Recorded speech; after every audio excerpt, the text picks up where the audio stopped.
In Jamaica, Hurricane Melissa has passed, but the long work of recovery is just beginning. Many places are still very difficult to reach, and communications are very difficult. Cell service is down, there isn't power, there isn't running water. I'm Marco Werman. And I'm Carolyn Beeler. Food security for Jamaicans is also a major concern. In Tanzania, deadly demonstrations have been fueled by charges of vote rigging. Whether you win by rigging or whether you win by disqualifying your opponents, it's still a way of rigging an election. Also today, remembering a tragedy in Serbia and a luxury hotel in Afghanistan that sat through a lot of the country's recent history. The wealthy tourist who would glide across the marble floor on the way to the swimming pool. It oozed a life of privilege and ease. All that and more today on The World. This is The World. I'm Carolyn Beeler. And I'm Marco Werman. Thank you for joining us on this Monday. People in Jamaica are starting the slow process of recovery after Hurricane Melissa tore through the island nation. Officials say that 28 people are confirmed dead, though that number is expected to rise. At a news conference late last week, Jamaica's Education Minister, Dana Morris-Dixon, said the government is prepared to mobilize billions of Jamaican dollars for the response effort. We have to have all cabinet ministers with all hands on deck to treat with this. We have never had a Category 5 hurricane in our country. The devastation on the west is unimaginable. Hurricane Melissa was especially merciless for the country's agricultural sector. It wiped out crops and livestock, fueling concern about a food shortage. Linda Roth is with World Central Kitchen. The group is providing food aid in Jamaica. She returned from a visit to the island's western provinces earlier this morning and told us what she saw there. There's a wide swath of damage in the triangle between Montego Bay, Negril, and Black River. You see all the landscape is brown. The trees are stripped of their leaves. There's flooding, lots of power lines down, and widespread roof and infrastructure damage in those areas. And how much has the agriculture sector been impacted in those areas? It's really hard to tell. I can't speculate on that, as people are, many places are still very difficult to reach, and communications are very difficult. Cell service is down, there isn't power, there isn't running water. And so I think it still remains to be seen. Yeah, I read that assessments would be completed maybe this week. Then we'll know more. Are there food shortages on the island right now? So humanitarian aid is pouring in. As you mentioned, I'm at the Kingston airport. Water tankers are coming in, MREs are coming in, black beans, rice, all the staples of a Jamaican diet are coming in, and helicopters are going out to the western parishes every hour. Your organization specifically tries to source as much as possible from the island. You mentioned staples being flown in, like black beans. Are those not available on the island? They are. We're just preparing to cook hundreds of thousands of meals here. We're working with over 38 Jamaican restaurant partners. This is Jamaicans serving Jamaicans, and so we are trying to use all the local resources that we can. And so far, we've been able to deliver over 100,000 meals in the past week. And we are building our own kitchen in Montego Bay, also using local ingredients. And we hope to cook 70,000 meals a day out of that kitchen. So we're bringing in reinforcements. And so all those meals, the food is still largely being sourced from Jamaica? Yes. Most of our restaurant suppliers, fortunately, are located in Kingston. That's how they can keep producing and creating these thousands of meals that we're serving. And they are just happy to be able to support the people on the western half of the island over here. What was the state of food security in Jamaica before this storm? I know there was some damage to food production with Hurricane Beryl just last year. Was there a lot of food insecurity in Jamaica before this hurricane hit? Well, a lot of the hardest to reach areas, which World Central Kitchen is reaching by helicopter, are some of the more rural areas that traditionally are more modest here in Jamaica.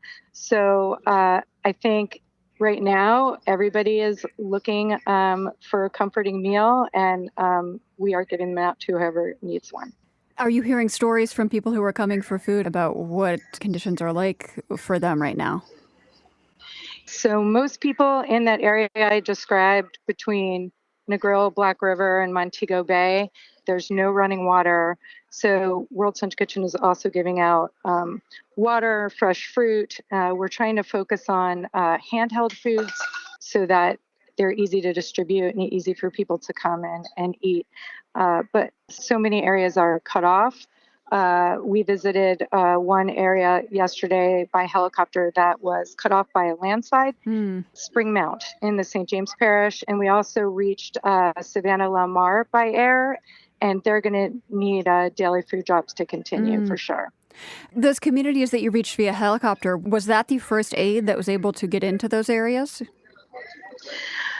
I'm not sure. World Central Kitchen is trying to reach as many areas as we can, but we're finding that the food is disappearing within 15 minutes. So definitely there is great need all across these western parishes in Jamaica. Is there a sense of how long there will be a need for World Central Kitchen to be there? World Central Kitchen likes to say we'll stay as long as you need us until you don't anymore. This was a very devastating storm that devastated a lot of this country, half of it, and I expect there'll be need for quite a while. Linda Roth is with World Central Kitchen. She joined us from the airport in Jamaica's capital, Kingston.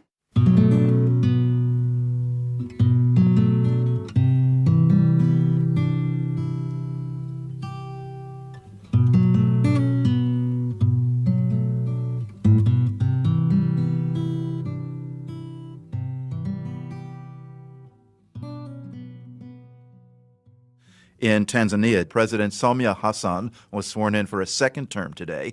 Unlike previous swearing-in ceremonies, this one took place at a military base, with members of the general public not allowed to attend. The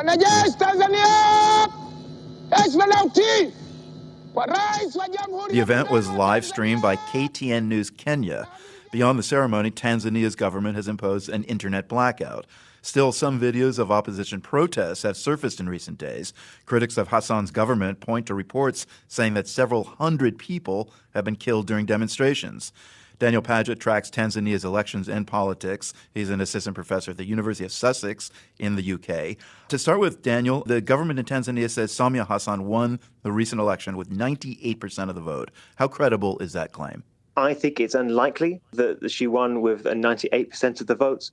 Ultimately, we can't tell because none of the monitoring bodies were allowed to monitor the elections and we have no reliable third parties. However, even if she had won the election and by a margin, whether that one or a smaller one, ultimately, she won by keeping her two foremost opponents off the ballot altogether. Tundu Lissu is currently facing charges of treason in high courts. Her other principal opponent, Luhaga Mpina, was kept out of the race on technicalities. So whether you win by rigging or whether you win by disqualifying your opponents, it's still a way of rigging an election. There's also some suspicious evidence, witnesses saying polling stations were mostly empty on Election Day, and yet electoral authorities say turnout had been 87%. What does that tell you? Well, it tells me alone that if these figures were true, then it would be among the best attended of all Tanzanian elections. It sounds to me like it's a fabricated election results, and this Putin-style, practically 100% of the votes statistics gives you that alone, I think. So in the run-up to the election, Amnesty International said Hassan's government carried out a reign of terror. That was their phrase, a reign of terror against the political opposition. What do you know about that? So I think that's a fair description, and there are many forms that terror has taken.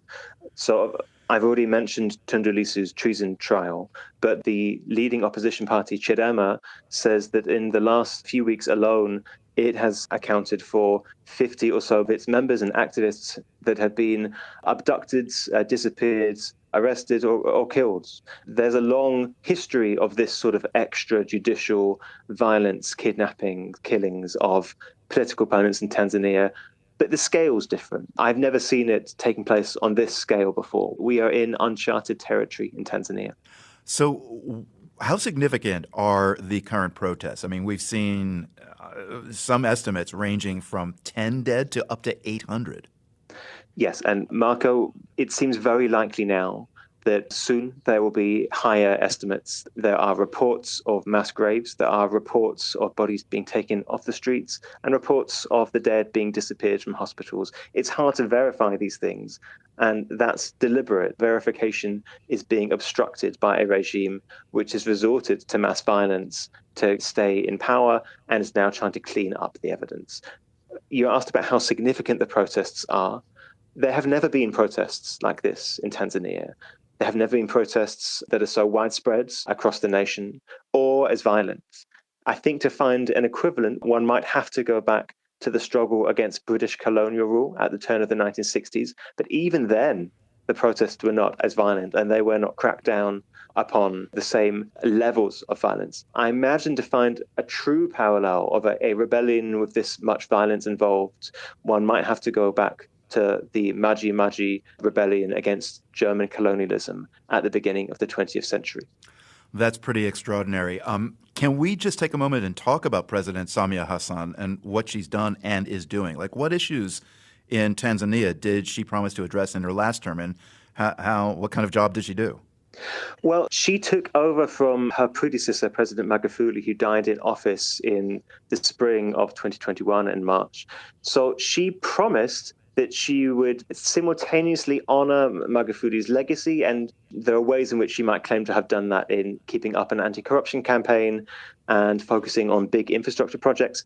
But she also promised reform, and heavily implicit in that was, no, in fact, it was explicit, was democratic reform, that she would re-democratize Tanzania.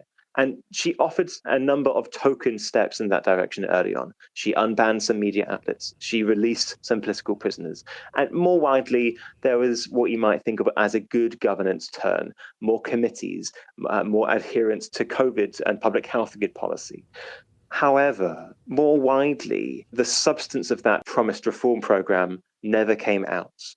What Hassan did with that reform program was make out that there would be this great train of democratic reform coming around down the track. And she offered those token down payments, but the train never arrived. Well, indeed. I mean, what you've been describing more recently does not sound like reform. What sort of opposition is there left in Tanzania to challenge her rule? Honestly, that is a question I continually ask myself as an observer of Tanzanian politics. It's ever so hard to tell because there are very few opinion surveys, and those that are permitted offer at best a murky lens onto the truth because people are careful what they say in an autocratic state.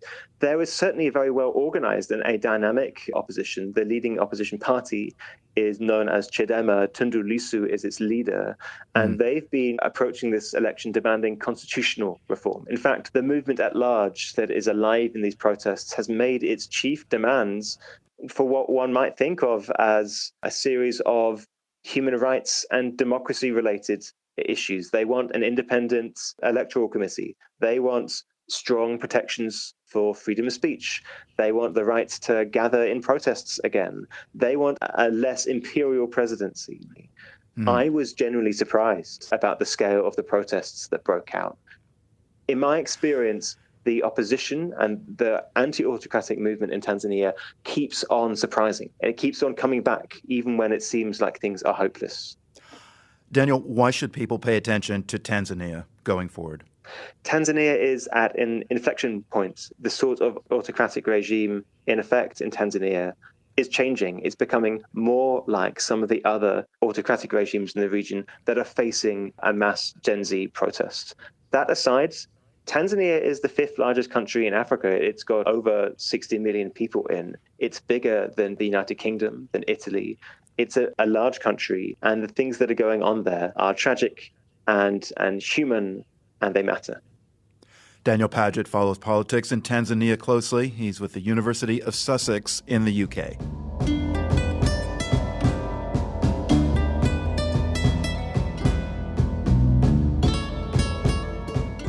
Just ahead, what happens to the global system of refugee resettlement when the U.S. steps back from taking people in? You are listening to The World. This is The World. I'm Carolyn Beeler. The Trump administration has announced a dramatic cut to America's refugee program. For this fiscal year, the White House is setting a cap of 7,500 refugees total. That is the lowest number in U.S. history. In addition, almost all of the people being granted refugee status this year will be white Afrikaners from South Africa. By way of comparison, the Biden administration set out to resettle a total of 125,000 refugees during its final year in office. To understand the global impact of this decision, we reached out to Krish Omera Vignaraja.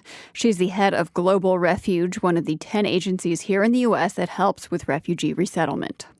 Those who come through refugee resettlement go through extreme vetting. CIA, Interpol, Department of Homeland Security, FBI. They have interviews. They have health clearances. They have to receive exit clearances. These are the most extremely vetted immigrants who come to the U.S. It is why it is a years-long process. And it is also reflected in the fact that only 1% of refugees ever get resettled in their lifetime. So are there people who have already been through most of that process, those background checks, interviews, medical exams, who now will not be allowed into the U.S.? Like, what happens to people in the middle of this process right now? So when the administration announced a pause on refugee resettlement, it meant there were thousands of families and individuals who were in the pipeline, who had gone through every hoop, checked off every box we'd asked of them. They had gotten approved. They had plane tickets in hand, and even those flights were canceled. The status of those approved refugees remains in legal limbo. There was a lawsuit that went through the federal district court in Seattle, which decided that there should be a special master to adjudicate which of these families would be allowed to come to the U.S. And unfortunately, the Ninth Circuit overturned that ruling. And so it is very sad when you think of how many qualified families who followed the legal pathway, who, came the right way, who are now still stuck in countries with their lives at risk. And so now are new people just not going to be vetted if the number has been shrunk so much? So what it means is we have people, families, young children who are vulnerable, who remain in ongoing crises in places like Sudan, Afghanistan, Venezuela, Ukraine, the Democratic Republic of Congo. Today, there are 42.7 million refugees worldwide. And so the idea of reducing the number of refugees who can be admitted, but also focusing that limited number on a certain demographic is incredibly hard-hitting to some of the most vulnerable people around the world. I want to talk about the global picture here for a second. I'm curious how many refugees the U.S. has taken in historically in terms of the overall share of refugees globally. Since 1975, the U.S. has resettled over 3 million refugees. We have taken in more refugees than any other country. So for decades, U.S. refugee policy has set the tone for the international community. And historically speaking, when we lead, others step up. When we withdraw, others step back. In fact, we've seen this movie before. After the U.S. slashed admissions in 2017, during President Trump's first term, resettlement by other countries fell by 25% in just 1 year. So this isn't just about what happens within our borders. It's about cascading effects on global stability, on allied nations already hosting millions of displaced people, and on the message we send about moral leadership in a time of crisis. And it's a troubling message because obviously no single nation can solve a global displacement crisis. But if the world's most prosperous nation won't lead by example, then who will? And that 25% drop globally, you see that as cause and effect in reaction to the U.S., not other things? Absolutely. Now, that's not to say that other countries haven't done their part. Countries like Turkey and Jordan, who are experiencing regional instability, have actually bore a significant part of the responsibility as a result of the proximity. But certainly what the U.S. does, other countries take very close note of. So would you expect to see other countries maybe boost the number of refugees that they are accepting in reaction to the U.S. reducing its numbers? I wish that we might see other countries step in when we step back, but unfortunately, the ripple effect has really been seeing other nations follow the U.S. in retreating from its humanitarian obligations. Where we've seen an exception is on economic visas, where when the U.S. is a more hostile environment in terms of filling shortages of labor, other countries pounce because they realize it's an opportunity.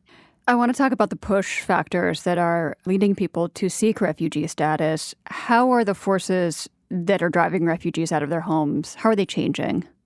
Around the world, we are seeing unprecedented mass migration. If you include internally displaced people, we have 123 million people around the world who are facing circumstances that forced their migration.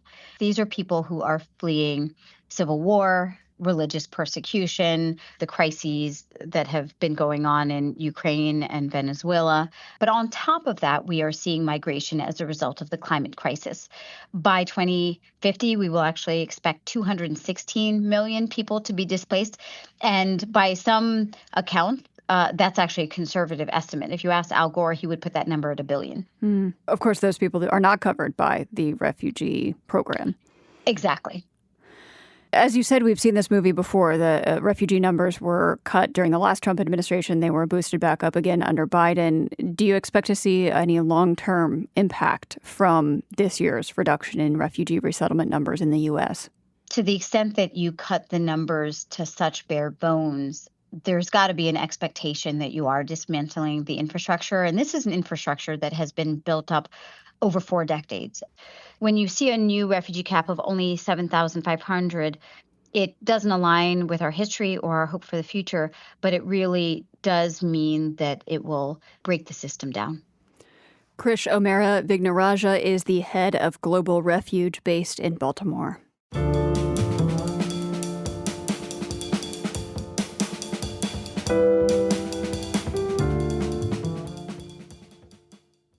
The Maldives are known for aquamarine waters lapping at the sandy shores of island atolls. The country off the Indian coast will now be known for something else. It's the only nation to enact a generational ban on tobacco. That means prohibiting sales to people born after a certain date in perpetuity. In the Maldives, that means anyone born after January 1st, 2007 will never be able to legally buy or use tobacco there. The health ministry says the goal is to protect public health and promote a tobacco-free generation. The ban applies to all forms of tobacco. Selling tobacco to anyone underage now comes with a fine equal to $3,200. The new rule applies to tourists, too. The archipelago is known as a luxury tourism destination. Previously, New Zealand was the first country to attempt a generational law against smoking. It passed in 2023, but then it was repealed less than a year later.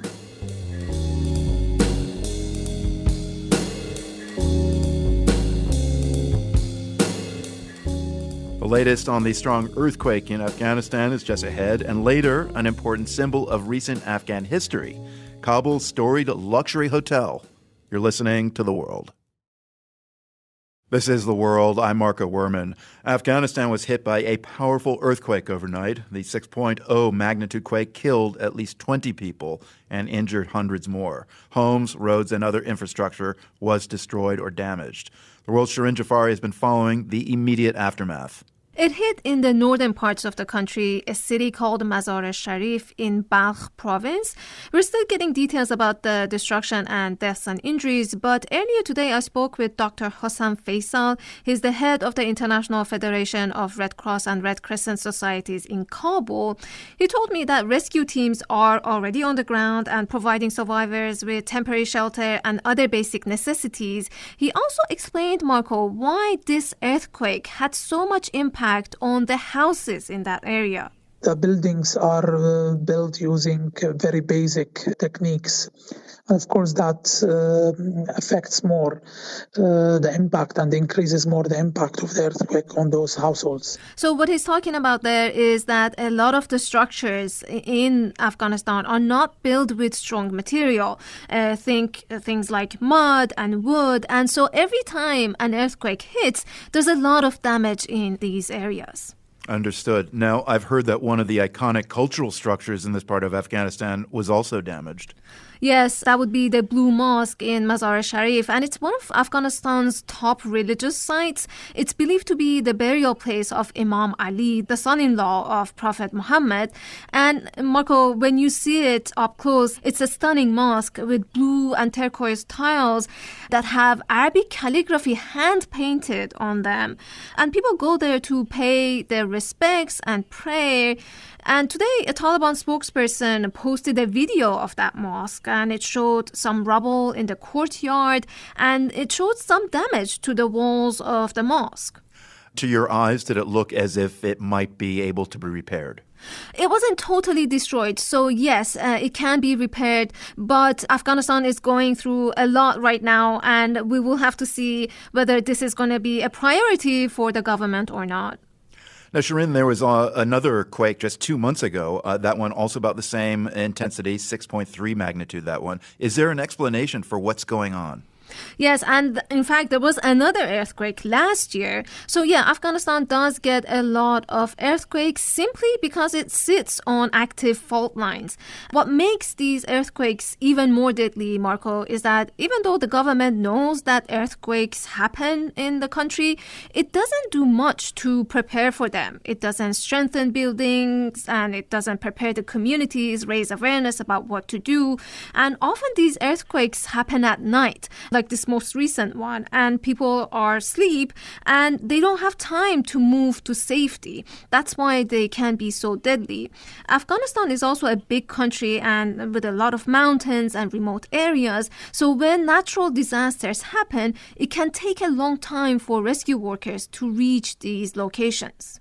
So Afghanistan relied a lot on international aid before the Taliban took power. Is it getting international support now in the wake of these quakes? So after the fall of the U.S.-backed government in Afghanistan in 2021, a lot of the NGOs and aid groups that worked in Afghanistan left. The new government, the Taliban, has been very restrictive. For example, it doesn't allow Afghan women to work for foreign NGOs. And some of these aid groups left Afghanistan because they just didn't want to work with this new government, the Taliban. But some are operating in the country and they are providing aid and support. The U.S., which used to provide about 40% of Afghanistan's aid, has cut nearly all of its funding and support. Wow.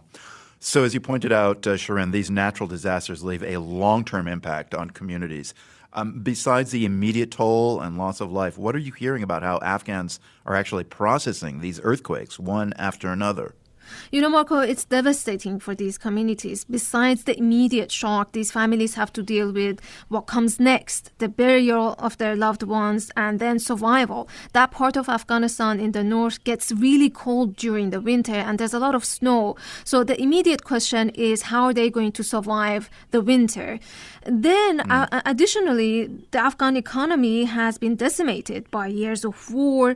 And in 2024, the UN estimated that about 85% of the population in Afghanistan lives on less than $1 a day. Wow. Take a moment to let that sink in. So for many people, their houses and their homes is basically the only asset that they possess. And once that's gone, it will take them years to rebuild, if they can rebuild at all.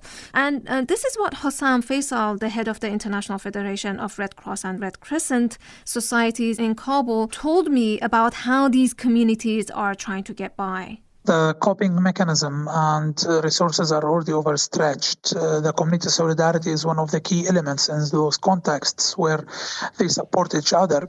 So, neighbors coming to help another neighbor. But Faisal emphasized that these communities still need outside help to survive. The world's Shirin Jafari bringing us the news on the latest earthquake to hit Afghanistan. Shirin, thank you very much for your reporting. You're welcome, Marco. We're staying in Afghanistan for our next story, a far cry from the modest houses Shirin was describing. We're going to the first modern luxury hotel in Afghanistan. It's perched high on a hill overlooking the capital, Kabul, with sweeping views of the Hindu Kush Mountains. When the Hotel Intercontinental opened in 1969, some called it a bubble above the cares of the city. In its heyday, it was a gathering place for diplomats, well-heeled foreigners and affluent travelers. But over the years, political turmoil took a toll on the grand five-star establishment. A lot of the rooms had no working toilet. The ceilings had collapsed. The windows were just plastic with bits of masking tape. That's Canadian journalist Lise Doucette, who knows the Hotel Intercontinental well. From London, she spoke with me about her new book, The Finest Hotel in Kabul, The People's History of Afghanistan. Just after 1979, when Soviet tanks rumbled in, then a lot of the guests came from friendly countries in the Soviet bloc, the revolutionary brothers and sisters. When the Mujahideen came to power, these were the Western-backed rebels who overthrew the Soviet-backed government. Remember that? It was the Cold War days. It was in many ways the Ukraine war of our time, the most grievous war in the world.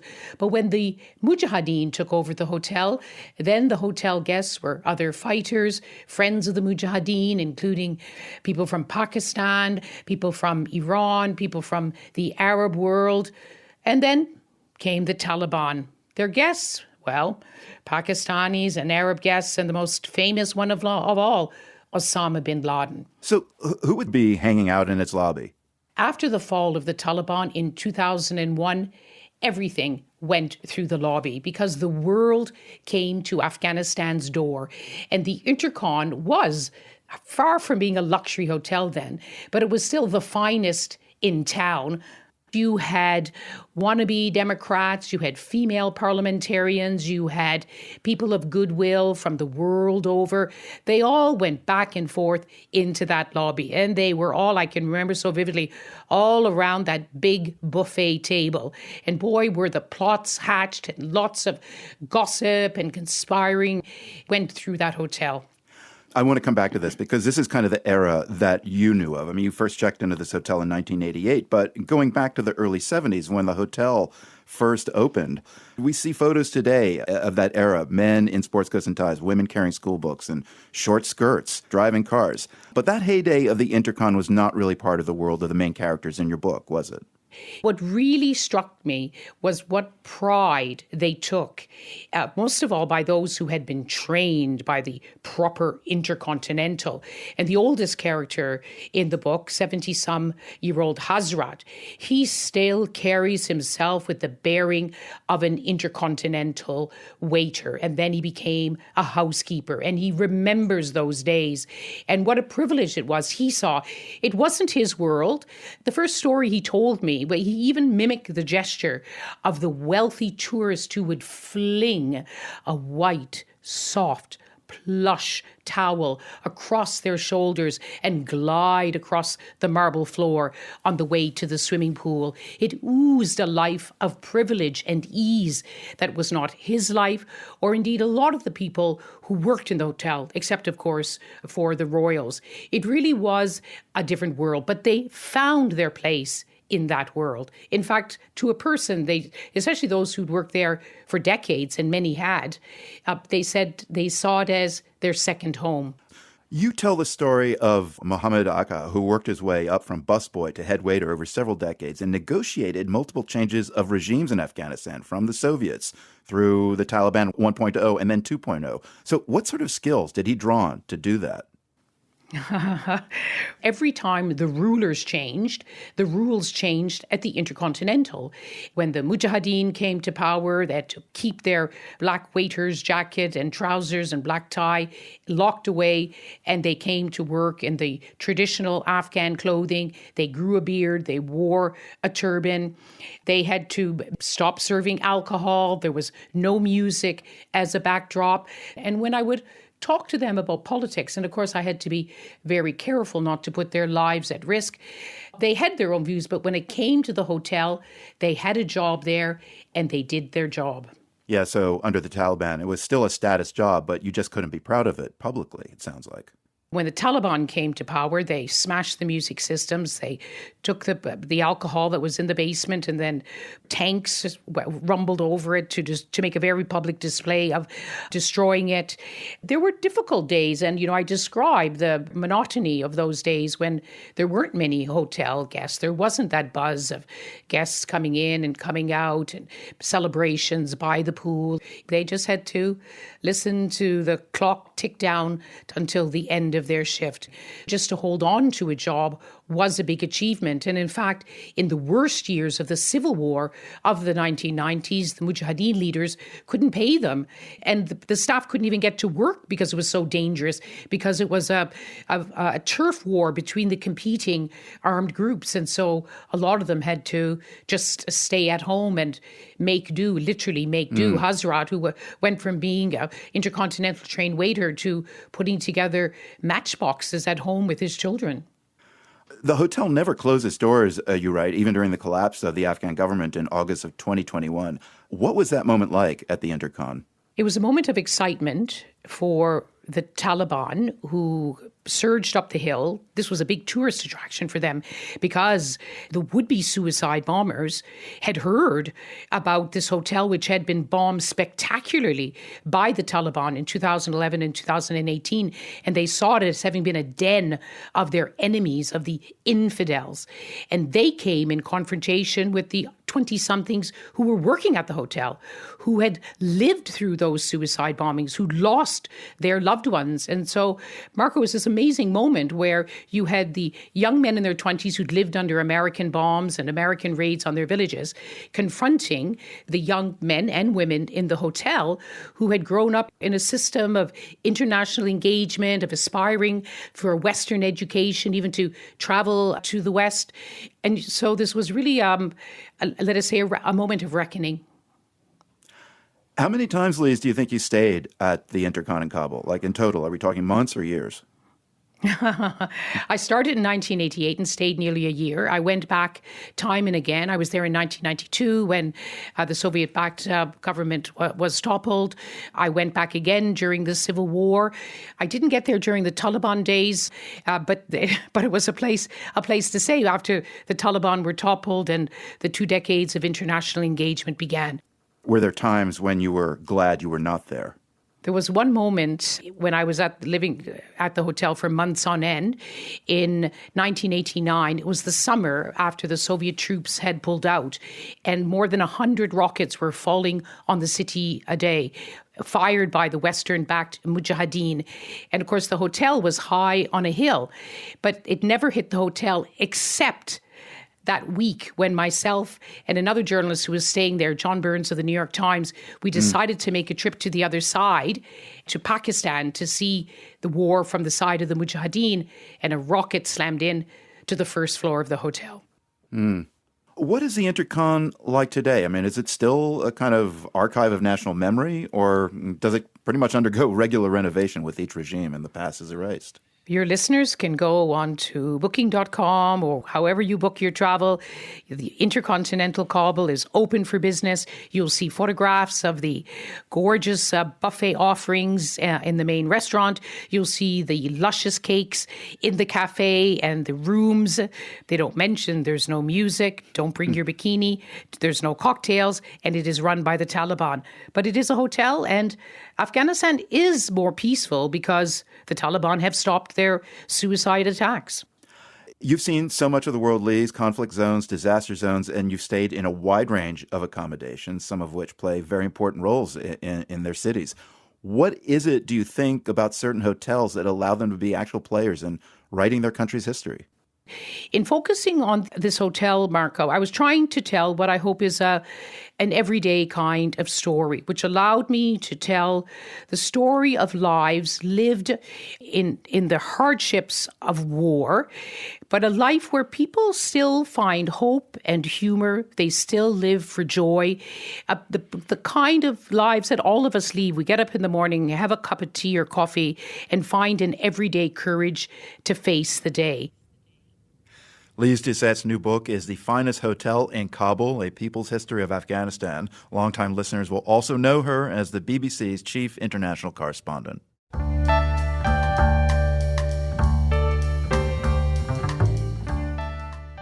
Let's take a look at a few other international headlines we're following today. India is celebrating a major victory in women's cricket, taking home the World Cup trophy after years of just coming up short. The biggest win on cricket's biggest stage is expected to push the women's game into overdrive. India's newest champions paid tribute to the women who paved the way for them. The trophy was passed around to previous Indian players who came to watch the historic victory. Voters in Montreal voted for change in yesterday's mayoral election, choosing Soraya Martinez Ferrada with 43% of the vote. Her opponent's party had held the mayor's office for 8 years. The CBC reports Ferrada arrived in Montreal as a child when her family fled the Pinochet regime in Chile. Among the mayor-elect's promises, to audit the city's network of bike paths and use new approaches for housing and homelessness. And congratulations are in order for humans reaching a milestone in space. This weekend marked 25 continuous years of people living off of planet Earth, specifically at the International Space Station. The ISS has welcomed nearly 300 people since it first opened the hatch on November 2nd, 2000. The orbiting research outpost is winding down its role. The International Space Station is set to be decommissioned in 5 years. More news is on our website, theworld.org, and you'll find us on all the socials as well.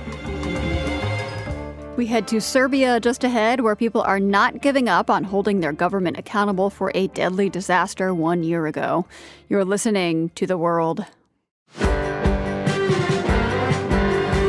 This is The World. I'm Carolyn Beeler. It's been 1 year since a disaster at a railway station in Serbia killed 16 people. On Saturday in the northern city of Novi Sad, tens of thousands of people gathered to commemorate the tragedy. Over the past 12 months, public anger has grown and sparked some of the country's biggest protests in decades.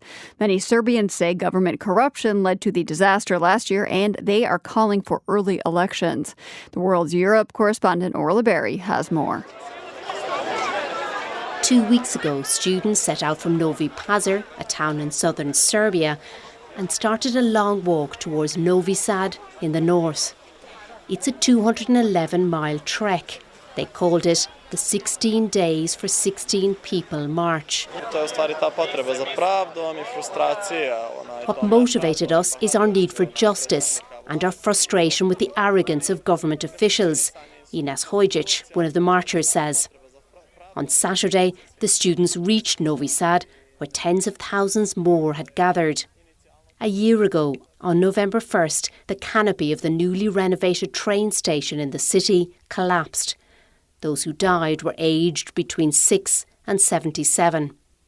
On Saturday at 11:52 a.m., the exact time of the collapse, the crowd went silent. There were 16 minutes of silence for the 16 people who died. That is a feeling that can hardly be described. Student Milutin Milanic walked for 2 days from Belgrade, the capital, to Novi Sad to be there. When you only hear dog barks in a long distance for the first minute, but then even that goes silent, and the only thing you hear are a dozen drones that are high up in the air, recording the whole thing. The protesters say the tragedy is down to government corruption during the renovation of the station building. An independent investigative team reporting to the EU Parliament found that high-level state graft had led to poor construction standards and that unqualified subcontractors were hired to work on the project. Helena Ivanov in Belgrade says for many, the roof collapse was the final straw.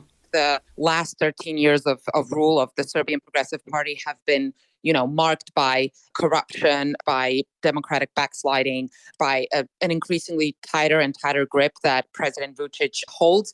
And I think the citizens are simply tired of living in a country like that. Ivanov is a research fellow with the Henry Jackson Society, a UK-based think tank. They want to live in a country that's more democratic. They want to live in a country where they have freedom of press. They want to live in a country where they have rule of law. And they want to live in a country in which corruption doesn't kill. Serbian President Aleksandar Vučić has dismissed those corruption allegations. He often refers to the protesters as terrorists. On Friday, in a TV address, though, he appeared to change his tune.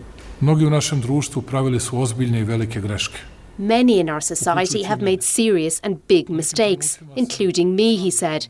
In some moments, I myself have said some things that I regret saying. Filip Balunovic, a media and communications professor at the University of Belgrade, who was in Novi Sad for the commemoration, says nobody is buying the president's apology. He reminds me actually of these violent men in in marriage, right? You beat someone and then you're playing nice for a couple of days, then you apologize, etc., and then you beat again. 13 people have been charged in relation to the disaster, but so far no one has been prosecuted. Student protesters say they're not convinced anyone will be held to account while Vučić is in power, and that's why they're calling for early elections. Yesterday, President Vučić agreed to a national vote, but he refused to confirm a date. Balunovic says the president must be feeling the heat. I don't think he can handle this for too much longer. Also economically, the country is in crisis. The first impressions were if he waits long enough, then people will get tired. But it didn't happen. I mean, the opposite happened. But even if elections go ahead, many doubt they'll be free or fair. Slađana Komatina is with the Centre for Free Elections and Democracy in Serbia. We have a lot of issues with electoral conditions in Serbia in the last more than 10 years, and the spotlight is back on electoral conditions and the question of media access and media conditions. Vučić still commands support, particularly among older generations. But Komatina says it's hard to really gauge his support because most of the polls are biased. Protester Miljutin Miljanic tells me he doesn't expect the elections to be free and fair either. My generation, the students that are fighting for justice, have not witnessed or remember fair elections. We will have to fight for our voices and votes to be heard and counted. The elections will not be fair, but we have to win in those circumstances. In the meantime, Miljanic says the protests will continue. Yesterday, Diana Hrka, a mother whose son died in the disaster, began a hunger strike outside the Parliament building in Belgrade. I must know who killed my child, she said. Someone must be held accountable for this. For The World, I'm Orla Barry.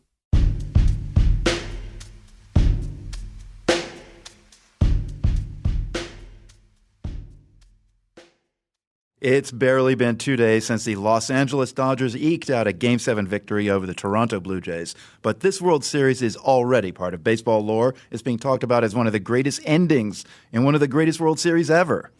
There's also the undeniable Japan factor. Baseball fans in Tokyo erupted in elation when the Dodgers got the final out for the big win.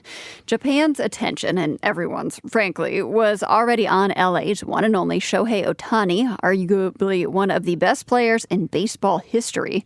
But it was a different Japanese pitcher, Yoshinobu Yamamoto, who really stole the show. He was on the mound for that final out. Yamamoto had already pitched a rare complete game earlier in the series, and then he went on to pitch in Game 6 and 7. This never happens in Major League Baseball. The gutsy back-to-back performances easily earned Yamamoto the MVP of the series. The superlatives in this nail-biter series between LA and Toronto are backed by endless stats, of course. Baseball cannot get enough of stats. But the emotions of fans also tell the story. A Tokyo cab driver told the Associated Press, "I am so proud to be Japanese today." He pulled his taxi over to watch Game 7 go into extra innings. And speaking of stats, Game 1 and 2 of the World Series averaged nearly 11 million viewers in Japan. It's safe to say that Game 7 probably eclipsed that. The World is produced by GBH and PRX, broadcasting weekdays from the Nan and Bill Harris studio in Boston and from the Department of Communication at UC San Diego. I'm Carolyn Beeler. And I'm Marco Werman. We'll be back with you right here tomorrow. The World is supported by the Carnegie Corporation of New York, working to reduce political polarization through philanthropic support for education, democracy, and peace. More information at carnegie.org. By the John D. and Catherine T. MacArthur Foundation, committed to building a more just, verdant, and peaceful world. macfound.org.